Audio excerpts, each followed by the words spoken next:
Okay, so get this. Hanna, Alberta. They've been keeping their town council busy, like really busy. We're talking solar power, new bus routes, even like a mysterious visitor rolling into Oh, town. is that what we're looking at today? Hanna, Alberta. Yeah, you're not going to believe some of the stuff we found tucked away in these town council reports. It's It's like a gold mine, these small town reports. You never know what you're going to find. right. It's like peeking behind the curtain of small town life. You ready to take a deep dive into Hanna, Alberta? Let's do it. Lead the way. Okay. So, first off, their airport is like the center of attention right now. There's this whole proposed solar project that's causing, well, a bit of stir, you could say. Yeah, and it's not just about the whole renewable energy thing, right? You've got local pilots who are worried about safety, and then there's CanWest Air. They're concerned about their medevac services, which, let's be real, those are crucial in a place like Hanna. And then on top of all that, the Special Areas Board is stepping in as, get this, an intervener. Wait, hold on. Intervener, what's that even mean? So basically, it means they've got a dog in the fight. They have a vested interest in this project, and they can actually influence what happens to it. Huh. So it's not just a local thing anymore? Not even close. This thing's got bigger implications for the whole region. It could even get, political. Now that you mention it, I think I saw something about how this solar project could make Hanna, like, less reliant on the province for power. Exactly. This could be huge. It could totally set a precedent for other small towns. Wow.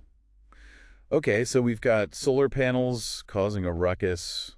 What else? Well, remember all that construction happening on 2nd Avenue? Oh, yeah, that was a mess last time I drove through. Well, good news. It looks like it's right on schedule. They're putting the finishing touches on new paving, curbs, and all those essential underground upgrades. Water lines, fiber optic cables, the whole 9 yards. So they're not just, like, making it look pretty. No, they're investing in the core of the town, making it attractive for everyone. Businesses, residents, you name it. It's a good sign for Hanna. Yeah, that's true. Speaking of getting around town, did you see they launched their local loop bus service? Oh, yeah, and they didn't just quietly slip it in there. They actually partnered with Drive Happiness. Drive Happiness. Yeah, it's a national program. They even had a whole launch party for it. Wow. Who knew public transit could be so exciting? It's all about accessibility, right? It's not just about getting from A to B. It's about being part of the community. Makes you think about what it takes to make a small town thrive, huh? It really does. And speaking of community, Hanna's been busy. They just wrapped up their fall community showcase, and now the pumpkin parade is just around the corner. See, this is what I love about small towns. Always something going on. It's important, these events, especially in smaller communities. They bring everyone together, support local businesses, remind everyone why they live there. Okay, but before we get lost in pumpkin spice and everything nice, let's talk about the Hanna Seal Swim Club. Seems like their diving board is on its last legs. 16 years, to be exact. Can you imagine? Generations of kids perfecting their cannonballs off that same board. Wow, 16 years. That's older than... It's practically a landmark, but hey, the fact that they're planning to replace it shows they care, right? That's a good point. It's about those shared experiences, right? Yeah, Makes a community what it is. exactly. Okay, so we've got solar panels, bus routes, and a diving board. Hannah's keeping us on our toes. But you know what really caught my eye? The director of public works, Brent, what was it, Oleson? Oh yeah, Brent Oleson. He seems like he has the most interesting job in town. How so? Well, one minute he's dealing with a sewer mishap, the next he's patching potholes, and then he's off to the airport or even the cemetery for maintenance. It's a wild ride. Talk about a diverse workload. Right. It really shows you how hands-on it is in a small town. You're not just at a desk all day. And sometimes that involves hauling dirt out of the rodeo arena, apparently. Wait, seriously? Yeah, it was in the report. You know you're in a small town when, and it's not just the public works crew with their hands full, right? Remember what Lori Armstrong said, Who's that again? the director of business and communication? Oh, right. What'd you say? So in her report, she mentions this like really intriguing request that landed on her desk. Ooh, intriguing. I like it. What kind of request? Okay, so it's about this automotive event organizer. They're thinking about bringing this big event to Hanna. An automotive event. That's pretty cool. What are we talking? Like a car show? We don't know all the details yet, but it could be big. We're talking like 50, maybe even more vehicles, plus a whole entourage. And get this, a media team. A media team. Whoa, that's a good deal for a small town. It makes you wonder what kind of event would draw that kind of attention. Right. I mean, Hannah's charming and all, but it's not exactly known for its high-octane thrills. Maybe this is their chance to change that. Could be a real boost for their tourism, Put them on the map. From sleepy little town to must-see destination. I like the sound of that. But before we get ahead of ourselves, let's go back to the CAO's report for a sec. Okay, yeah. What Matthew Norburn have to say? So he mentioned his meetings with a couple of key organizations in Hanna.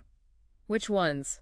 Spill the tea. Well, first up, the Hanna Seal Swim Club. Remember them? They're the ones hoping to replace their vintage diving board. Right. Classic small town problem. And then there's Harvest Sky Animal Rescue. Oh, I love that name. Animal Rescue, that's awesome. Right. It seems like everyone in Hanna has a soft spot for them. And the CAO is looking into ways the town can support their work. That's what it's all about, right? Helping each other out. It's a team effort. Totally. It reminds you that these reports aren't just about budgets and bylaws, It's about the people. For sure. People make the town. Exactly. And speaking of people, they're definitely making their voices heard. Did you see the What We Heard report? The one about the animal control bylaw. Yeah, I skimmed it. Sounds like it got people talking. Big time. Lori Armstrong really highlighted that in her report. Shows that people care, They're invested in Hanna's future. That's what you want to see. Engaged citizens. Right. And, one thing that really stood out to me going through all these reports is the town staff. They're the real deal. Yeah, they're putting in the work, that's for sure. Seriously. I mean, sewer mishaps, park prep, even hauling dirt out of the rodeo arena, they do it all. They're the unsung heroes of Hanna, I tell you. Totally. And let's not forget all the stuff they do behind the scenes, like Lori Armstrong promoting town events or the CAO meeting with local organizations. It's a lot of work to keep a town running smoothly. People don't realize. They really don't. It's really amazing when you think about it, how all these little details come together to tell a story, It's true. You really get a sense of what it's like to live in Hanna just from reading these reports. Right. It's like we spent the afternoon at the local diner, eavesdropping on everyone's conversations. The best kind of eavesdropping. Exactly. And to think, all this just from a stack of town council reports. It just goes to show the most interesting stories are often hiding in plain sight. Speaking of interesting stories, have we figured out what that automotive event is all about? Oh man, that's the million-dollar question, isn't it? Yeah. 50 vehicles, a whole media team. What could it be? Part of me hopes it's something totally unexpected, like a dog sled race, but with cars. No, that's an image. Okay, how about this? A vintage car rally that ends with a big BBQ cook-off. I'd watch that. I guess we'll just have to wait and see. Keep our ear to the ground. Exactly. Who knows, maybe this whole deep dive will inspire us to get more involved in our own communities. You thinking what I'm thinking. Time to trade in the podcast mics for some picket signs. Hey, someone's got to fight for better potholes. Here. But really, spending this time in Hanna, it makes you appreciate how much effort goes into making a small town thrive. It's kind of inspiring. It's a good reminder that behind all the reports and the budgets, there are real people working hard to make their communities better. And those communities are worth our attention. So next time you've got a few minutes, take a look at your own town's website. Flip through a local paper. You might be surprised what you find. You never know. You might even uncover a hidden gem or two. Until then, happy exploring, deep divers.